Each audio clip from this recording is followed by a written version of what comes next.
This lecture, we will be discussing about Hungarian algorithm.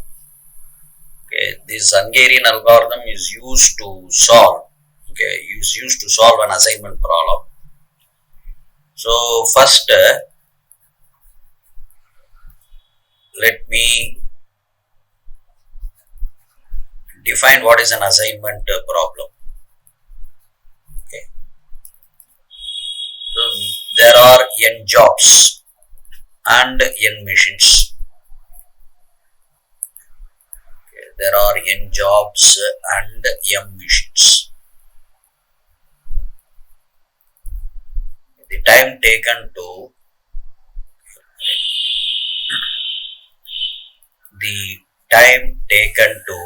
complete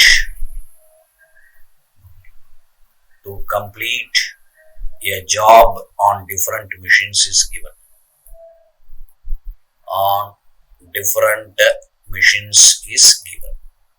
Okay, so in this case, you have the time estimate as well as the job. What is the condition that you have to have? You have to assign. Okay, we have to assign one job to one machine.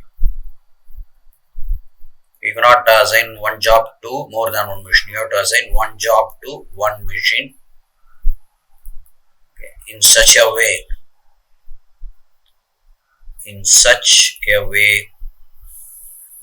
the total time taken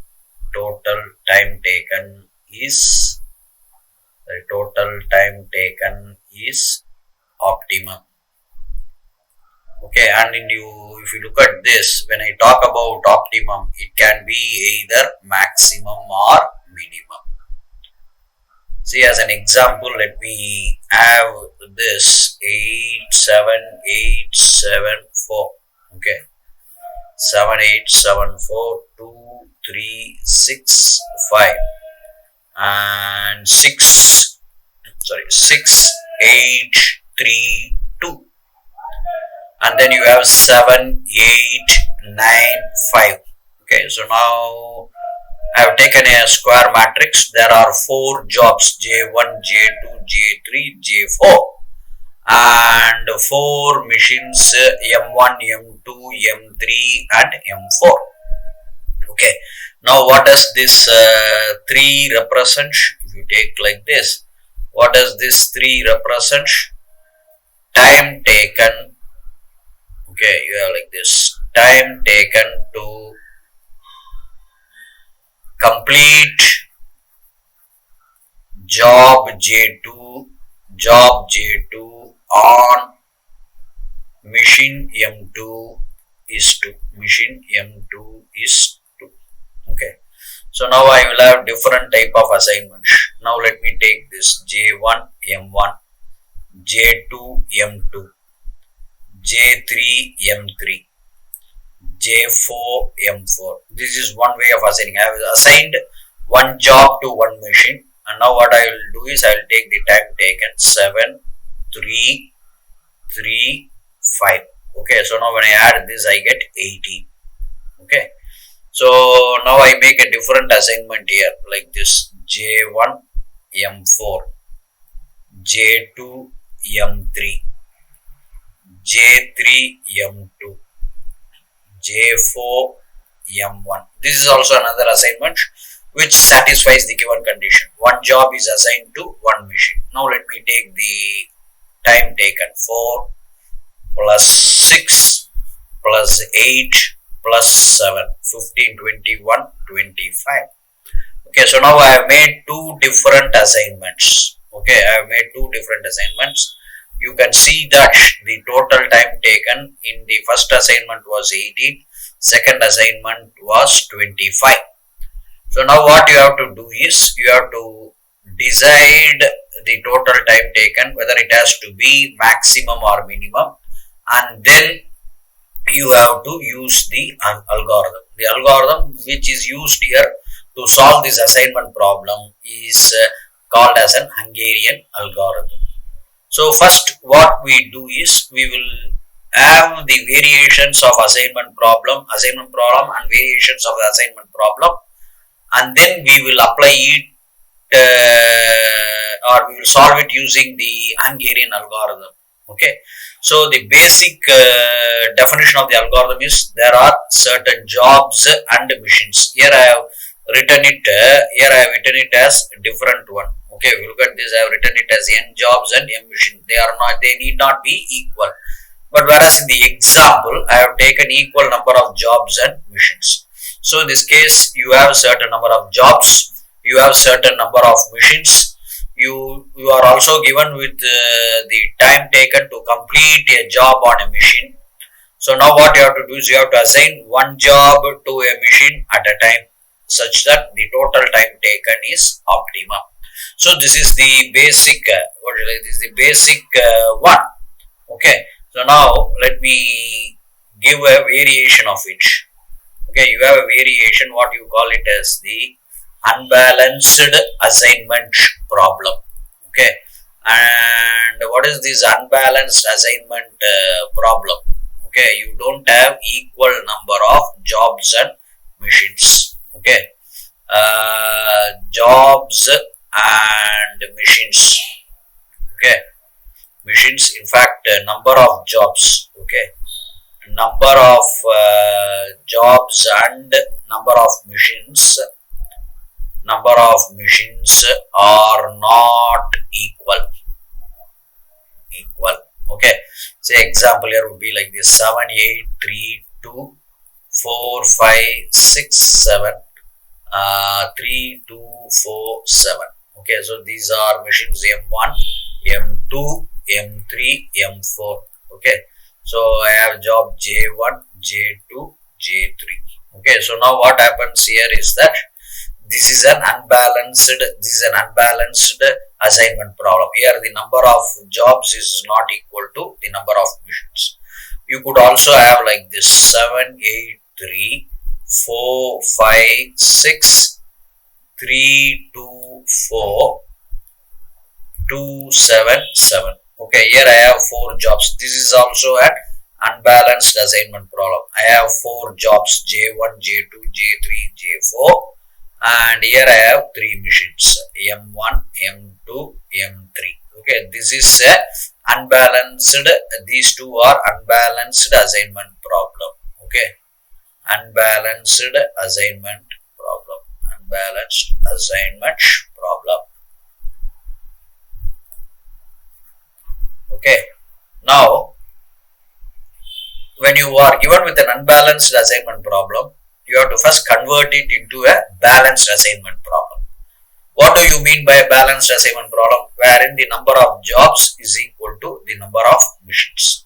Okay, but if you look at this first example here, let me write like this. The first example here, I have 7, 8, 3, 2, 4, 5, 6, 7, 3, 2, 4, 7. I have 4 machines, but I have only 3 jobs. So now what I do is I create a fictitious job and I see that the time entries are 0. This would be M1, M2, M3, M4. These are jobs J1, J2, J3, J4. So now what I have done is I have created a fictitious row with entry 0, 0, so that I convert unbalanced assignment problem into a balanced assignment one. Okay, and similarly, if you look at this particular problem, okay, here the number of machines is less. So now what I have to do is I have to suitably create an fictitious column here, not row. So I have to see to that the number of jobs and number of machines are always equal. So here I have J1, J2, this one would be J3, 4th row would represent J4. I will have machines named M1, M2, M3 and M4, and here I have to create a fictitious column whose entries are always 0. So this turns out to be a balanced problem. So if you are given with an unbalanced assignment problem, you have to convert it into a balanced assignment problem by creating fictitious row or column, as the case may be, depending upon the number of jobs and number of machines. You have to create a fictitious row or column, and the entries should always be 0. Entries should always be 0. So this is one variation of the assignment problem. Okay. So now you have another variation. Okay. Say for example, if you look at this, I have, say for example, let me take a simple example: J1, J2, J3 operated on 3 machines, M1, M2 and M3. Okay. And now I am not interested in operating M2 J1 on M2. Okay. So restrictions, here I make a restriction here: 7, 6, 4, 3, 2. Okay. So now if you look at this, J1 is not operated on M2. Okay. For some administrative purpose, I avoid J1 operating on M2. Okay. Similarly, J2 is not operated on M2, is not operated on M1, sorry, not M2, M1. Okay. So in this case, you can also have restriction on the operation of jobs on machines.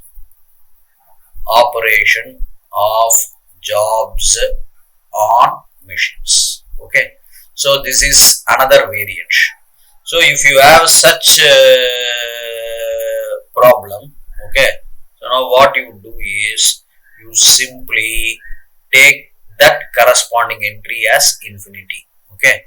So which implies that it consumes infinite time. So when I calculate the time, so that would be taken into restriction. But of course you can leave it as that, and you can operate it on other elements. So these are certain variations of an assignment problem. Okay. So now what we will be doing is that we will be using the graph theoretical technique. Okay. Graph theoretical technique to solve. Okay. Technique to solve assignment problem. Okay. To solve assignment problem. Okay. And to this end, what we require is we require certain graph theoretical concepts which you would have already known. Okay, the first one is matching. Okay, I'll just give you the definition of a matching and matching of a graph. Then I will give what is meant by vertex covering, and then we will proceed with the algorithm. You know what is the matching? Matching is nothing but a set of independent edges. Okay, independent edges. Okay, what is meant by this independent edges? Okay, if E and F do not have common incident vertex. Okay, common incident vertex, then E and F are said to be independent. E and F are independent edges. E and F are independent edges. So in this case, if you look at this, if you take two edges E and F, if they don't have a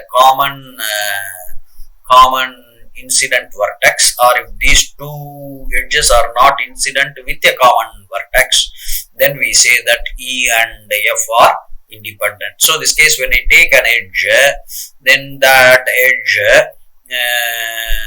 is said to be adjacent if they are incident with a common vertex. So you can see here as a simple example here, I take like this. Okay, this is E, this is F, this is U. Okay, E and F are adjacent here. Okay, they are adjacent because they are incident with a common vertex. Suppose if I take like this, okay, this is E, this is F, and here E and F are independent edges. Okay, so because here they are not incident with a common vertex. Okay, so if I have U, V, W, X, I can see that the vertices incident with F are X and W, and the vertices incident with the E are U and V. So these two do not have a common vertex or do not share a common vertex, and therefore we say that these two are independent. So what is this M?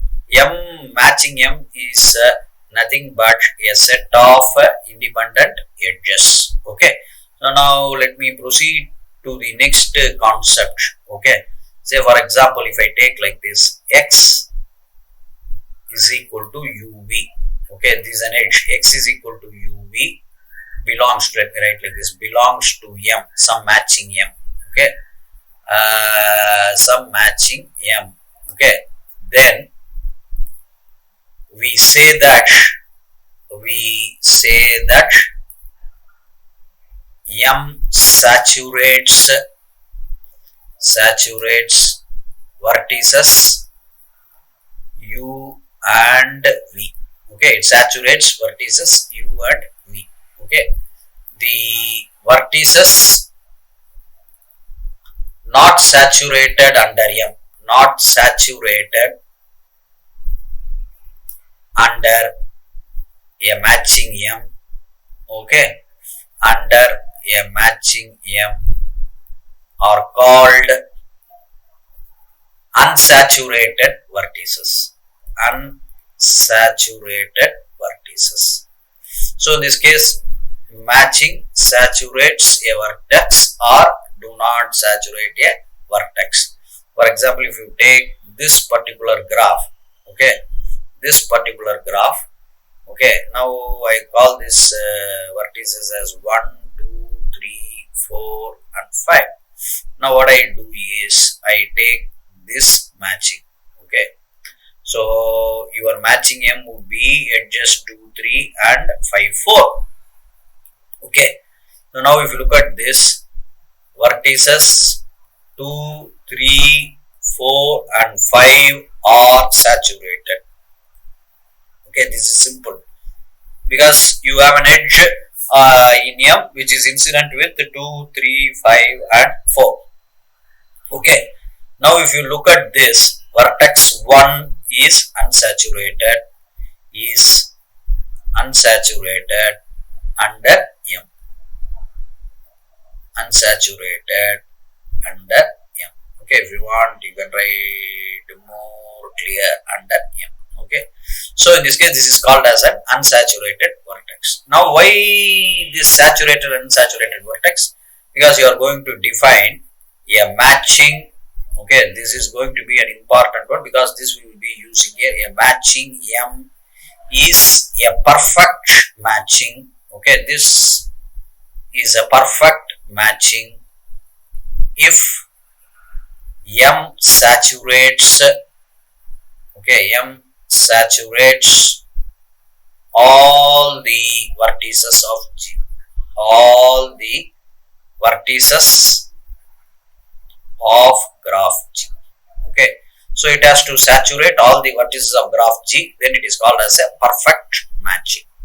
So in this case, what we will be doing is we will start with any matching and try to conclude with a perfect matching in the given graph. What is this perfect matching? A matching which saturates all the vertices of the graph G, that is called as a perfect matching. Okay, so you have to remember what is meant by a matching. The next concept that we will be using is a vertex cover. Okay, vertex cover. What is this vertex cover? A set S contained in V is a vertex cover. It is a subset of vertex search. Is a vertex cover if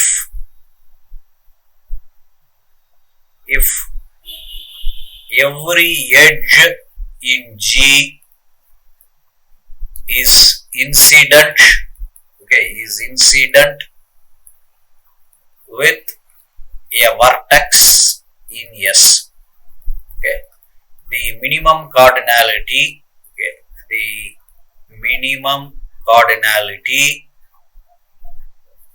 of a vertex cover, minimum cardinality of a vertex cover, minimum cardinality of a vertex cover denoted by alpha of G, denoted by alpha of G is called the vertex covering number, vertex covering number. So you would have seen this vertex covering number and matching in one of the previous lectures, and you know that this vertex covering number is a complement of your independent set. Here you are dealing with independent edges as well as the vertex cover. So let me take this simple graph. If I take this simple graph, here I have U, V, W, X, Y. So now if you look at this, V, Y is a vertex cover. Is a vertex cover. Because this covers all the vertices. It covers all the vertices of it covers all the edges of G. If I take sorry, it's not U and V. I have to take another vertex because this V and Y do not cover the edge. It does not cover the edge WY. So in this case, what I do is I take W here. W V Y. W V would cover this edge, Y would cover this edge, and W would cover this edge. These are the edges which are incident with V alone, Y alone, and W alone. So in this case, the rest of the edges are covered. So this is a vertex cover of G. Vertex cover of graph G. So in this case, you have to remember what is meant by a matching, what is meant by a perfect matching, and you should also know how to find a vertex cover. So now what we will do is we will slowly move to the algorithm. So in this algorithm,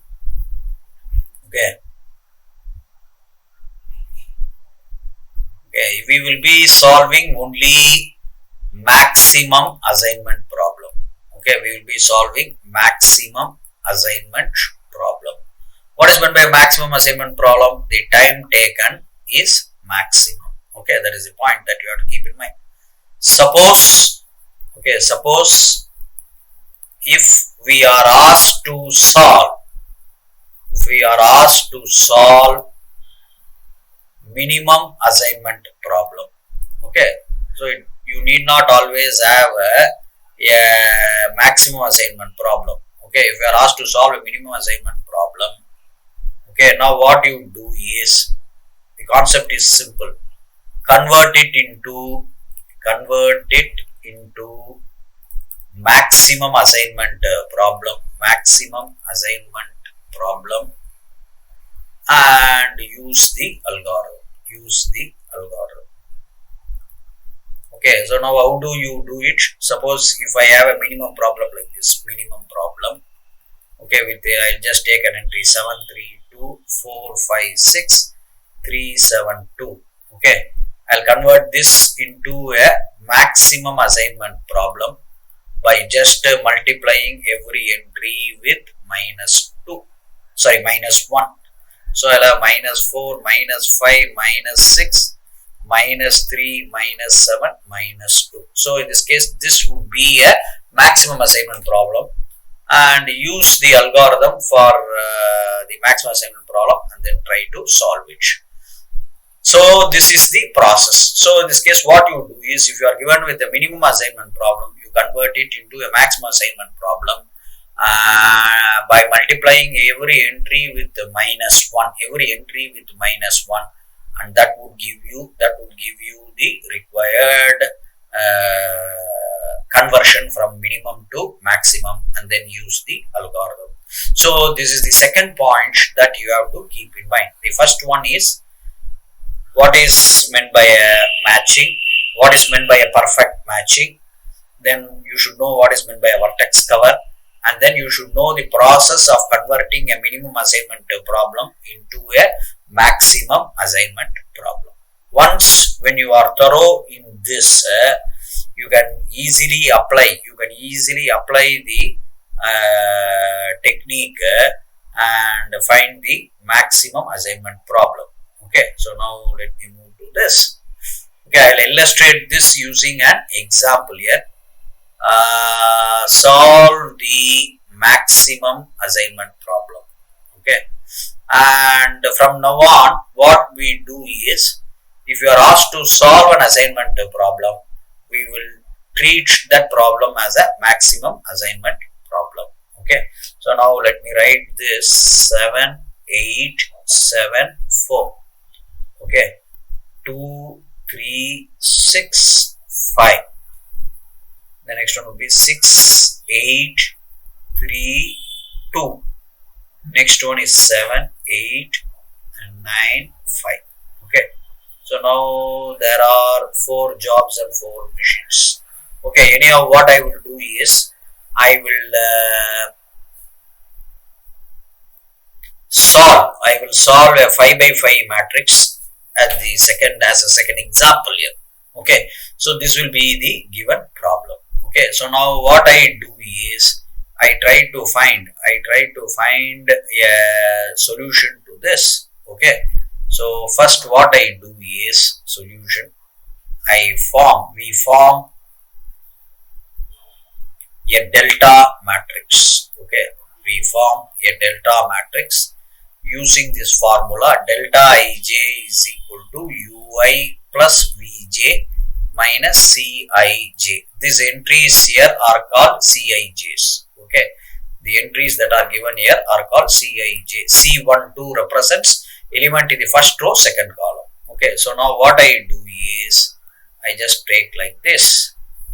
I have 4 jobs and 4 machines, so I'll take this as V, this as U.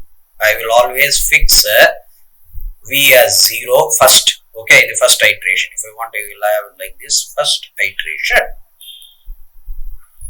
The first iteration, I will have this. Now let me write down the entry 7, 8, 7, 4. I pick the maximum element in the first row, 8 here. Okay, and in the second row I have entries 2, 3, 6, 5. The second entry maximum in the second row entry is 6, which is written here, and in the third row maximum entry is 8. So you have 6, 8, 3, 2, and in the next row the maximum entry is 9, and the fourth entry is 7, 8, 9, 5.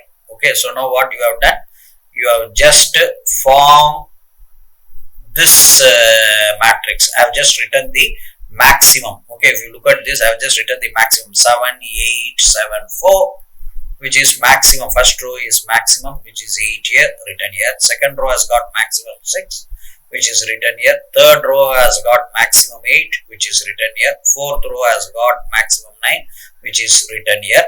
And I always take the initial values of V as 0 and initial values of U to be the maximum entry in the corresponding row. Okay, so now when I do it, I have calculated this, taken this initial value of U and V. So using that, I have to frame the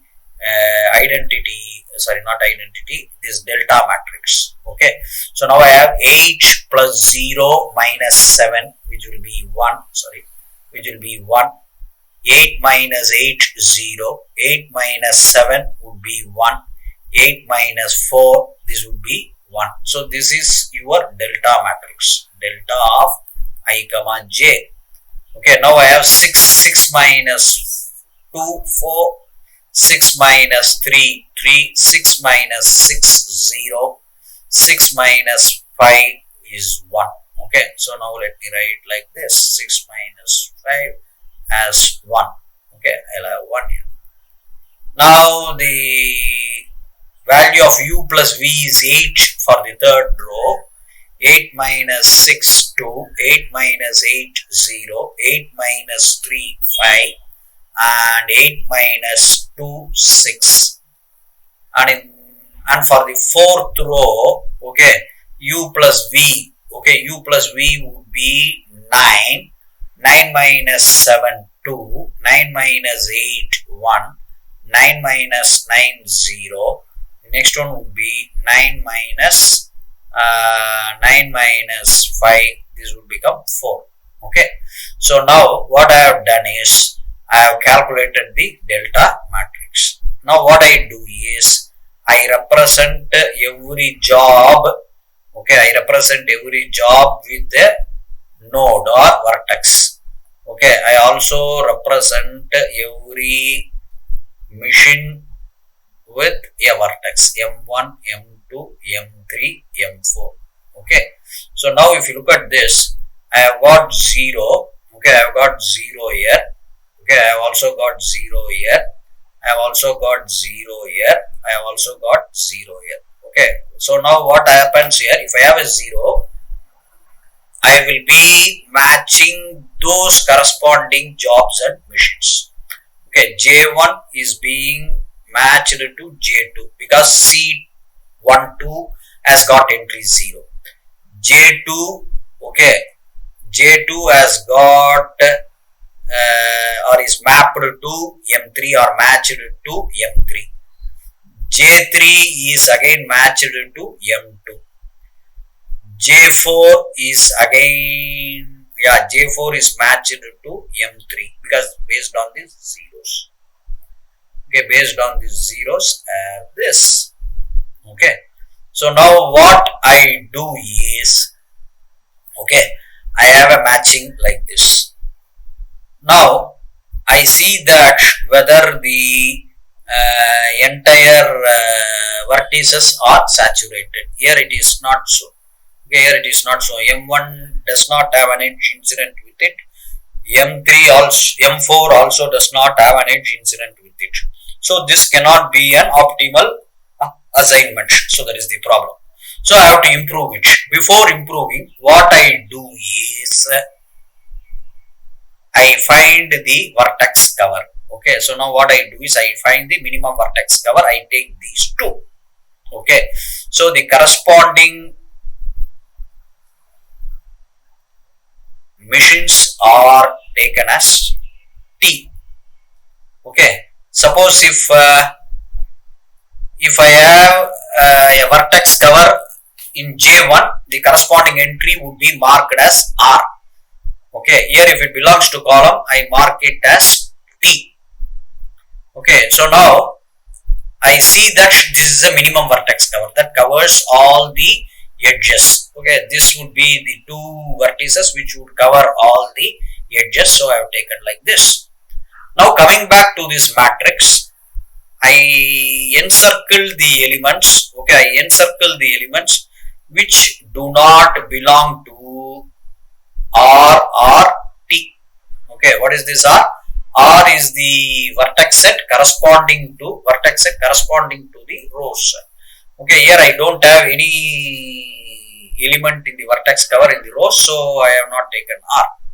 Okay, so now what I have done is I have just encircled the elements which are not in R and T, or for this example which are not in T. Okay, so now what I do is I select the minimum. Among the elements which are not in R and T. So I have to select minimum of 1, 4, 2, 2, 4, 1, 6, 4. Minimum is 1. So I have the value of epsilon to be 1. So now what I have to do is I have to improve the values of u and v. Okay, so now what I do is, here if I have an element in T, I add this minimum element with already existing value of v. The value of v was 0 and the minimum element is 1. I add 1 to T. That should happen only for the elements in T. Similarly, this 0 will go and I will have 1. And the improved values of v u will be like this. You can see that no element in the row is in the vertex cover. So what I do is I just subtract 1 here. So I will have 5. This would become 7 and this would become 8.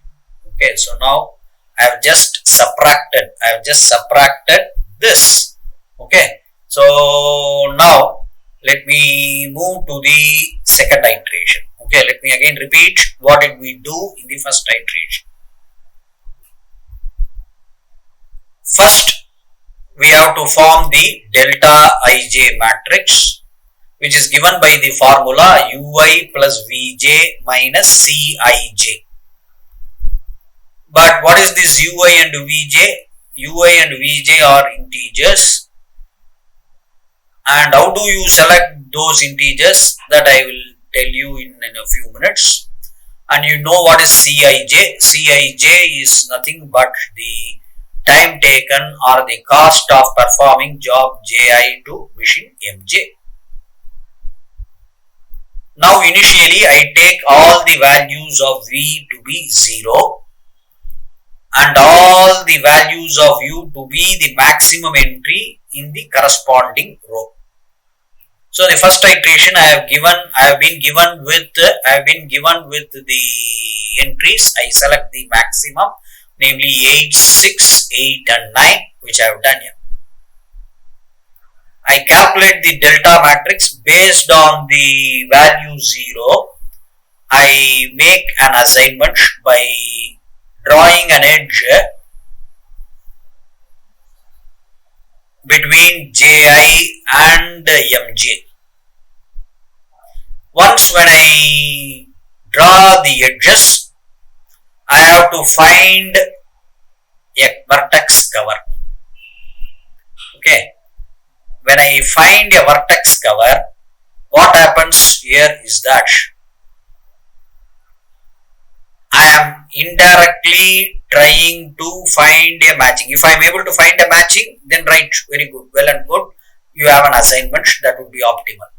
But whereas at this juncture, you don't have an edge J1 with M1, or M1 is an isolated vertex. You do not have an edge incident with it, which means that at this juncture, you cannot assign any job. You cannot assign any job to machine M1 or M4. That is the case here. And when you draw this line here, you can see that M2 has got two options. Namely, it can do job J1 or J3. Similarly, M3 can be assigned with two jobs J2 and J4, which means that J2 or J4 can be performed on M3. So M1 and M4 do not have any assignment as such. So you have to have an assignment of all jobs to all the machines, because you can assign only one job to one machine. So for that, what you do is, you after drawing the lines, you find the minimum vertex cover. If the minimum vertex cover element is in the machines, you mark T corresponding to that column. If the minimum vertex cover is in the row, then you take that corresponding row as R. Now you identify the elements which are not in R and T. Select the minimum among them. Here the minimum is epsilon is equal to 1, and therefore you add Vi with the minimum entry and you subtract the elements. You subtract the elements which are not in R with the minimum element 1. There you have to add the minimum element to the column which belongs to T. So now I have updated the values of U and V. So using these values, we will be moving to the second iteration. Okay, now let us see what is this second iteration. Now let me write down the values here. 0, 1, 1, 0. This one was V, and the values of U are, okay, 7, 7, 5, 7, 8. Okay, 7, 5, 7, 8. 7, 5, 7, 8. Good. Now what I do is, and again I calculate this delta matrix using the formula delta ij is equal to ui plus vj minus cij. Now I have an updated value of ui and v. So in this case I will have 7 minus 7, 0. Here 7 plus 1, 8. 8 minus 8, 0. 8 minus 7, 1. 7 minus 4, 3. Second entry, 5 minus 2, 3. 6 minus 3, 3. 6 minus 6, it was 0. And then the next entry was 5 there in the given matrix. So 5 minus 5, 0. And for the third row, 7 minus 6, 1. 8 minus 8, 0. Okay. 8 minus 3, 5. 7 minus 2, 5. Okay. And similarly, the next entry would be like this. 8 minus 7, 1. Okay. 9 minus 8, again 1. 9 minus 9, 0. And then 8 minus 5, 3. Okay, as usual what I do is, I mark the jobs as vertices J1, J2, J3, J4. Okay, now what I do is, I find or I draw the machines M1, M2, M3, and this one was M4. Now based on these zeros, I have two options for J1, M1 and M3. Sorry, M1 and M2. Similarly for J2, I have two options, M3 and M4. And for J3, I have only one option, M2. And for J4, I have only one option, M3. Okay. So now I have covered all these zeros. 2, 4, 6. So I should have 6 edges here, which is drawn here. Okay. So now what I do is, I see that all the vertices are incident with at least one edge. So now first what I do is, I try to find a matching. Okay. So now what I do is, I take this matching. Why this element first? Because J3 is incident with a single edge. So J3 has got only one option, namely performing on M2. And similarly this M4, machine M4 has got only one option of performing job J2. So I assign these two. Okay. And if I am able to get a perfect matching, then I am done with the solution. So now I have like this J1, and now I can assign this. Now you can see that all the vertices are saturated. Therefore, the assignment is optimal. Okay. So here the concept of matching comes here. Assignment is optimal. Okay. Because the matching that we have performed is maximum. Matching is perfect. Okay. You get a perfect matching here. So in this case, you have like this. Now what is the assignment that you have? J1 to M1. Okay. Now what will be the second one? J2 to M4. Okay. J2 to M4. J3 to M2. J4 to M3. Okay, so now what I have to do is, I have to go to the original problem and find the corresponding entries. J1 M1 is 7, J2 M4 is 5, J3 M2 is 3 and J4 M3 is 9. Okay, so now when I add this, I have total time taken. Total time taken is equal to 7 plus 5 12, 12 plus 3 15, 15 plus 9, this would give you 24. Okay, so I have 9 plus 3 12, 12 plus 5 17, plus 7 24. Okay, so this would give you a maximum, this would give you a maximum assignment, or in other words, you cannot complete this job, okay, beyond 24 minutes or 24 rupees, as the case may be, depending upon the time taken or the cost. So in this case, this turns out to be the solution. This turns out to be a solution to the given assignment problem. Okay, is this clear? So in this case, this is what we do. You have to first draw the edges, and you can see that if you can find a optimal assignment, if you can find an optimal assignment, then it is complete. Okay, now let me move to the next problem. Okay, namely solving a 5 by 5, solving a 5 by 5 matrix. Okay, so that would be the second part. Okay, now let me move to it. Now this will be second thing. Solve maximum assignment problem.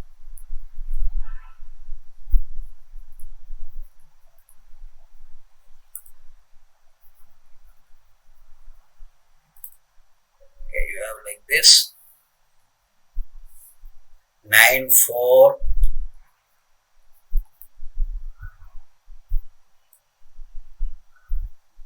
3 sorry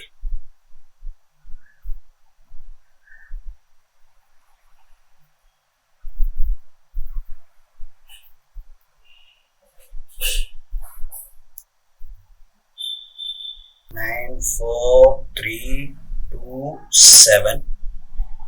The second row are 8 6 7 5 6. Third row are 4 4 5 9 3 7 2 7 5 4 6 4 7 6 8 4. Okay, so now I will you can just try this problem. Okay, you can just try this problem. I will have a separate lecture of solution of this problem as the next video. Thank you.